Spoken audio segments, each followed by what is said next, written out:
Hey everyone, it's Zohran. Today we have Marilyn Mendoza. She's an organizer here in Queens and has done great work with Make the Road and on the Tiffany Caban campaign.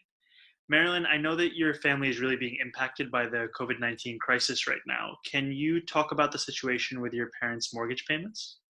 Yeah, my dad currently I live in my dad's house.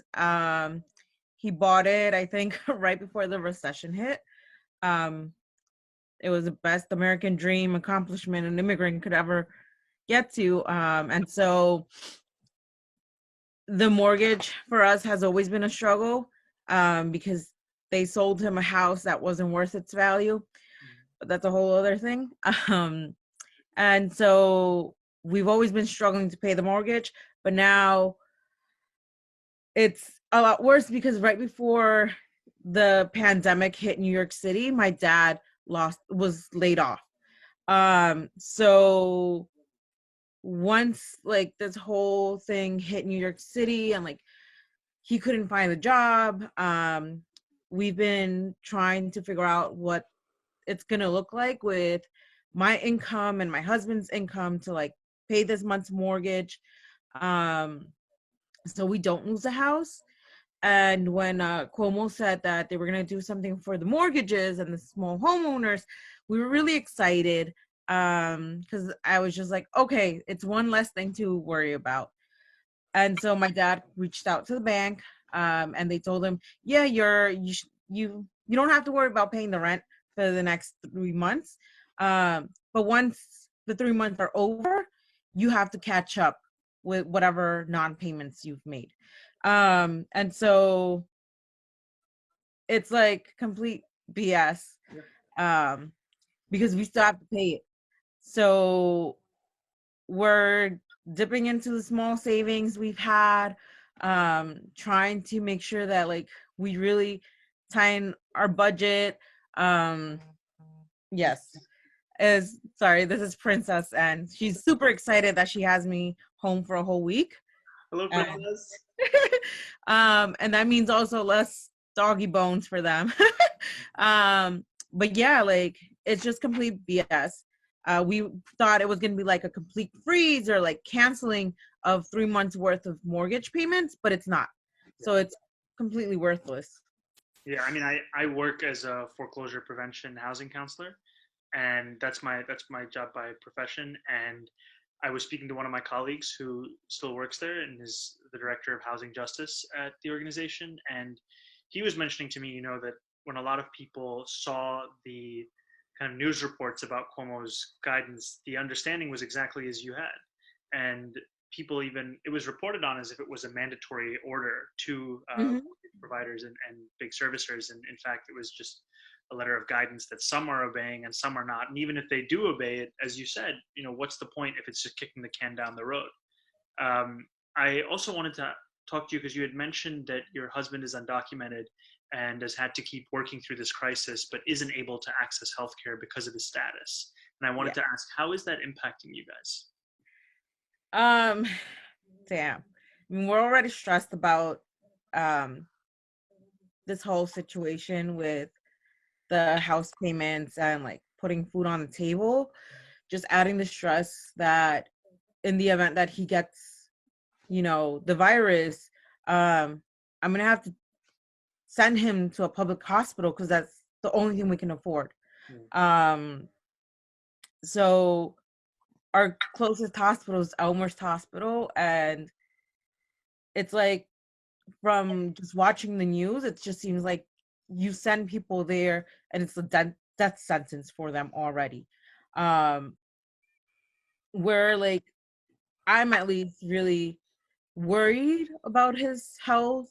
Um, like every morning, I'm just like, make sure to wash your hands, don't touch this, don't touch that, like stay away from people. Try to avoid everything. And when he comes home, like get in the shower, like scrub yourself from like top to bottom. Um, because like if he does get sick, I mean that that bill is gonna be huge. Um, and we're still considered low income. So I have Medicaid. So at least I can go to another ER without really worrying about the bill. Um, but even then, it's like, it's just very, there's like really no words to describe that feeling of fear and like anxiety. It's a whole combination of things. Um, so trying not to focus on that is really hard when like I'm on Twitter constantly and I'm like seeing that Cuomo's trying to cut funds on Medicaid and like he's and I'm just like, it's mind-boggling that you want to cut funds in the middle of a pandemic. Um, so yeah, it's just very frustrating. I absolutely hear you, and it's extremely frustrating, and I can only imagine the kind of emotions that you're having to deal with. Things that what's so difficult about all of this is that this pandemic, there are certain aspects of this pandemic that can obviously not be prevented, but the response to the pandemic, that's within our control. And so Yeah. the stress that you're having to deal with and that so many others are having to deal with is not explicitly about the disease. It's about society's response to it and who gets to have coverage in that Mm-hmm. response. And one of the other questions I wanted to ask you is that here in Queens, in the neighborhoods that we live in, we all celebrate the diversity of our borough and how we're from all over the world, and um, all the different kinds of diversity, whether it's economic diversity or racial diversity or national origin. But I wanted to talk about all of that in regards to this pandemic. In the communities that live in your neighborhood, whether they be immigrants, people who are undocumented, people who don't speak English as a first language or don't speak English at all, are those different realities of their lives meaning that they have? Does it mean that they have a tougher time than most in dealing with this pandemic? Yeah, definitely. So I work as an education organizer at Make the Road. So I work with parents, and when schools were shut down, my phone was like nonstop ringing, um, and it was like mostly parents crying because like their husbands had been laid off or they'd been laid off, um, and they were worried about like how they were going to feed their children, how are they going to keep paying rent. um, some folks were asking me about like what were the symptoms and what should they do if like they thought they had the virus, where could they go to get medical attention, how much would it cost, like it was like nonstop. um, but also I have relatives and community members whose first language isn't Spanish, um, because their first language is an indigenous language of their country. And so even though the news could be in Spanish and like everything we send out is in Spanish, they still don't get the information. And I think that's one of the biggest things that's being overlooked in all of this, is that we have communities in Queens who native languages are not being catered to. Um, and so I can only imagine how much more difficult it is for them to like navigate this whole system. Um, my husband's family, their first language is not Spanish, it's Mixteco. So usually he'll have to translate from Spanish to Mixteco to get the information across for them. And so thankfully we can do that for them. But then there's other folks who don't have that privilege, they don't have that advantage, they don't have access to that info. And so it's just, it's devastating seeing like how this pandemic has really like made all of these little issues like just get magnified, um and that we're struggling to find those solutions like right now, and the governor is like no help at all at this point.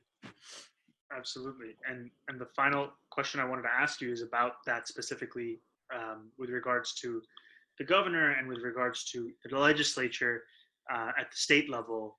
What are the kinds of policies that you would like to see that would provide relief for people right now and make this crisis somewhat easier for people to navigate? Yeah.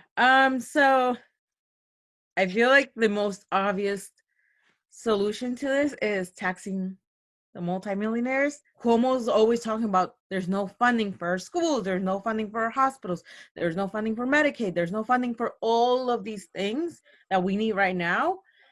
And it's just like, dude, just tax the rich. Yeah.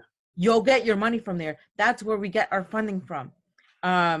It's not that hard. But obviously it's hard because politics is all about money and power, and whoever has the money has the power. And so unfortunately, we're out here struggling because we don't have money, so we don't have the power. But I feel so hopeful when I see like folks like you and all my fellow organizers out there like making those phone calls, talking to legislators, and like just getting really involved, that we can get through this. But definitely, I feel like the first thing is taxing the rich. We need to house homeless folks.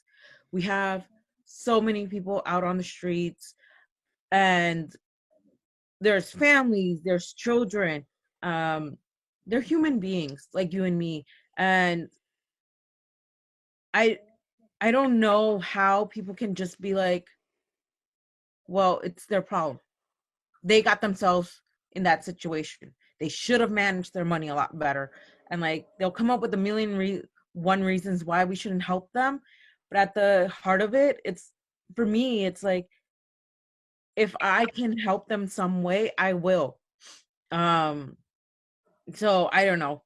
Um, Folks tell me that I have a big heart and that I'm very selfless.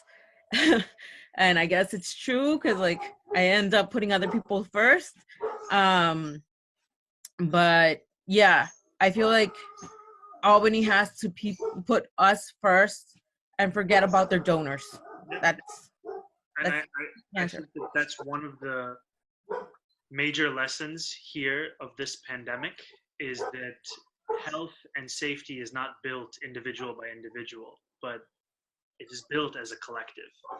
And it does not matter if I am healthy and my neighbor is sick, because eventually that sickness will spread to all of us.